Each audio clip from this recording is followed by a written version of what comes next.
Hi guys, എഫിനാണ്. ഇതൊരു watch video അല്ല കേട്ടോ. ഞാനൊരു ഇങ്ങനൊരു വീഡിയോ ഇടണമെന്ന് വിചാരിച്ചൊന്നും അല്ല.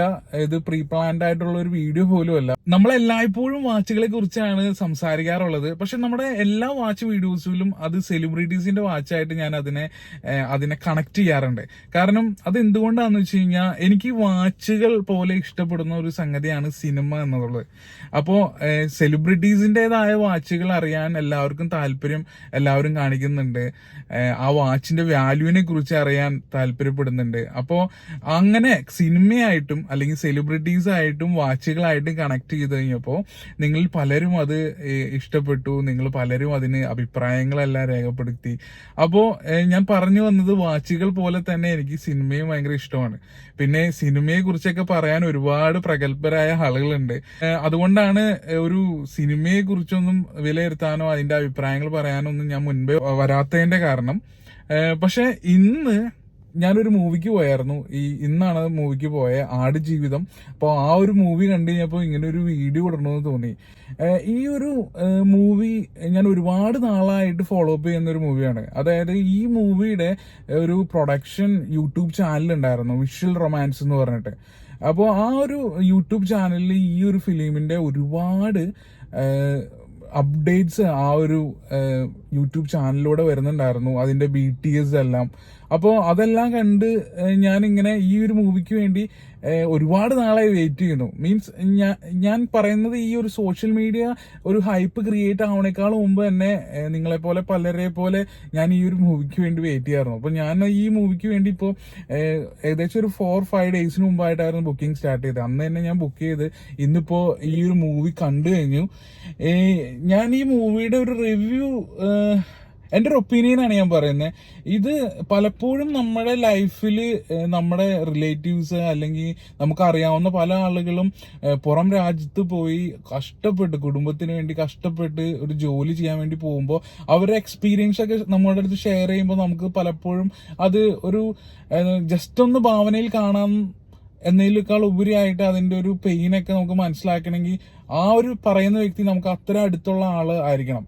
അപ്പോൾ ആ രീതിയിൽ നമ്മൾ അത്ര അടുത്തുള്ള ഒരു പരിചയമുള്ള ഒരാളൊക്കെ പറയുമ്പോൾ കുറച്ചും കൂടി നമുക്ക് അത്തരത്തിലുള്ള ഫീലൊക്കെ കിട്ടുന്നത്. പക്ഷെ ഈ ഒരു മൂവിയിൽ എങ്ങനെയാണ് ചില സാഹചര്യങ്ങളിൽ പുറത്തെല്ലാം ജോലിക്ക് പോകുമ്പോൾ ചില ട്രാപ്പിലാവുന്നത്, എങ്ങനെയാണ് അതിനെ സർവൈവ് ചെയ്യുന്നത്, ഒരു സർവൈവൽ ത്രില്ലർ തന്നെയാണ് ഈ ഒരു മൂവി.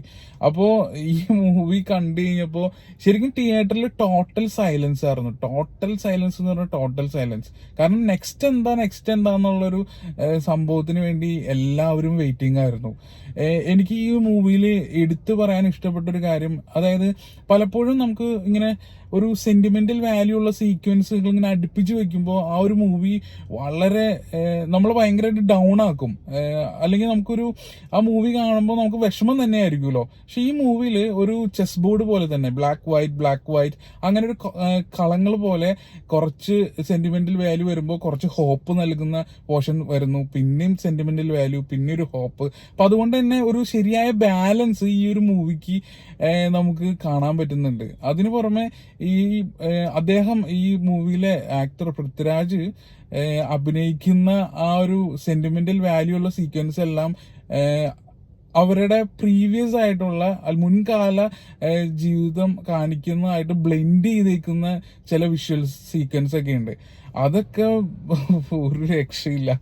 പൃഥ്വിരാജ് എന്ന് പറഞ്ഞ ആ ഒരു വ്യക്തി ഈ മൂവിക്ക് ഒരുപാട് എഫേർട്ട് എടുത്തേക്കുന്ന പോലെ ഈ വീഡിയോന്റെ പിന്നിൽ ഒരുപാട് പേര് വർക്കും ചെയ്തിട്ടുണ്ട്. അവരുടെയൊക്കെ ആ ഒരു ക്രിയേറ്റിവിറ്റിയും ആ ഒരു എന്താ പറയാ എഫേർട്ടൊക്കെ ഇതൊരു വിഷ്വൽ ട്രീറ്റ് തന്നെയാണ്. എനിക്ക് തോന്നുന്നത് ഇതിന്റെ ഇന്റർവ്യൂസിലൊക്കെ പറഞ്ഞ പോലെ ഇതിനൊരു എക്സ്റ്റെൻഡഡ് വേർഷൻ ഇനിയും വരാൻ ചാൻസ് ഉണ്ട്. ഇതിന്റെ കൂടുതൽ വിഷ്വൽ ആ ട്രീറ്റ് നമുക്ക് മനസ്സിലാക്കാൻ പറ്റുമെന്നാണ്. ഫൈനലി പറയാനുള്ള ഒരു കാര്യം വെച്ച് കഴിഞ്ഞാൽ സിനിമ നമ്മൾ കൊടുക്കുന്ന പൈസക്ക് വർത്താണ്. അത് ഫസ്റ്റ് ഹാഫ് ആണെങ്കിലും സെക്കൻഡ് ഹാഫ് ആണെങ്കിലും.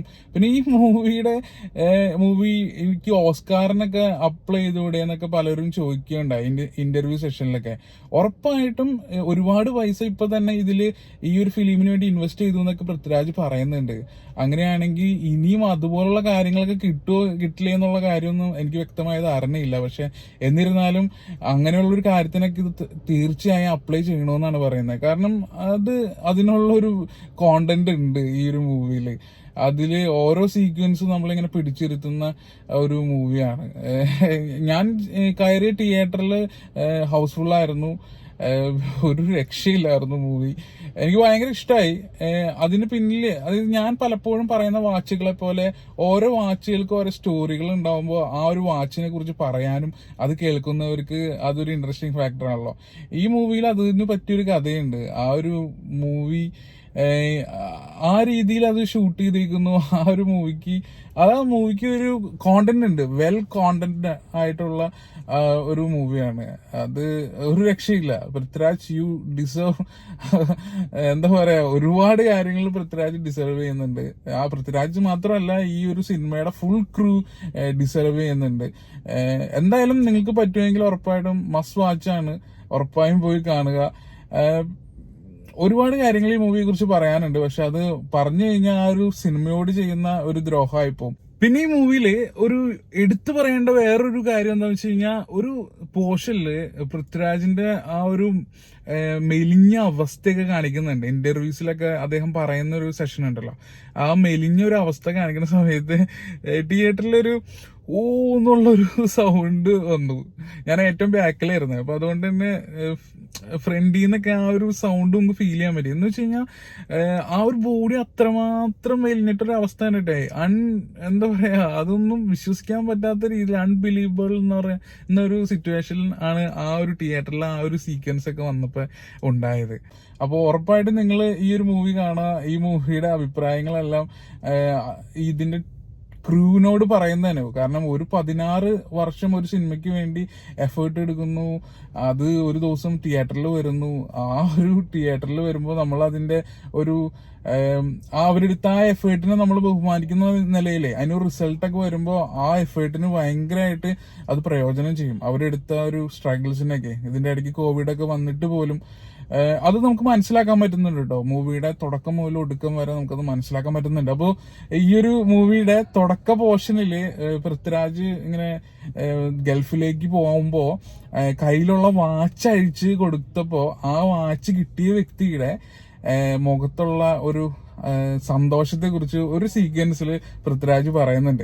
അപ്പോൾ ആ ഭാഗമൊക്കെ കണ്ടു കഴിഞ്ഞപ്പോ എന്തുകൊണ്ട് ഇത്തരം നല്ലൊരു മൂവി നമ്മുടെ വാച്ച് ഓഡിയൻസിലേക്കും എത്തിച്ചുകൂടാ എന്ന് എനിക്ക് ഒരു ചിന്ത വന്നു. അതുകൊണ്ടാണ് ഞാൻ മൂവി കഴിഞ്ഞപ്പോൾ തന്നെ കാറിലിരുന്ന് ഒരു വീഡിയോ ജസ്റ്റ് ചെയ്യാന്ന് വിചാരിച്ചത്. അപ്പൊ നിങ്ങൾക്ക് പറ്റുമെങ്കിൽ ഉറപ്പായിട്ടും കാണുക. വർത്തി മൂവിയാണ്, അടിപൊളിയാണ്. എനിക്ക് ഒരുപാട് ഇഷ്ടപ്പെട്ടു. നിങ്ങൾ കണ്ടിട്ടുണ്ടെങ്കിൽ നിങ്ങളുടെ അഭിപ്രായം രേഖപ്പെടുത്തൂ. Okay, thank you. അപ്പൊ അടുത്തൊരു വാച്ച് വീഡിയോ ആയിട്ട് നമുക്ക് കാണാം. അടുത്ത ദിവസങ്ങളിൽ തന്നെ 1-2 വീഡിയോസ് വരുന്നുണ്ട്. അപ്പോൾ ഉറപ്പായും നിങ്ങൾ കാണുക, നിങ്ങളുടെ സപ്പോർട്ട് അറിയിക്കുക.